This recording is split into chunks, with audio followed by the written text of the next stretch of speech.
তুমি কি কখনো নিজের সাথে একা বসে ভেবেছ তুমি আসলে কে? এই দেহটা তুমি না, এই নামটা তুমি না, এই পরিচয়, এই দুনিয়া সবই সাময়িক একটা পর্দা।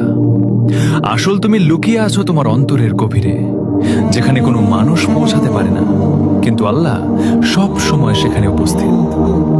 মানুষ দুনিয়া গড়তে ব্যস্ত, কিন্তু নিজের আত্মাকে গড়ার সময় পায় না। এটাই সবচেয়ে বড় ক্ষতি। তুমি হয়তো অনেক কিছু অর্জন করছো, কিন্তু নিজের হৃদয়কে হারিয়ে ফেলছো। এটা কি কখনো অনুভব করো?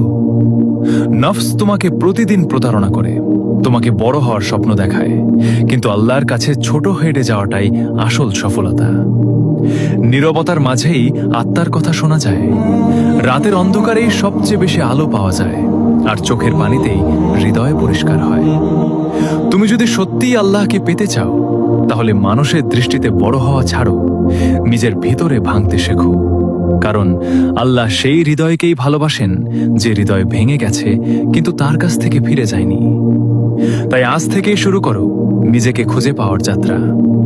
দুনিয়া থেকে নয়, আল্লাহর দিকে ফিরে আসার পথ।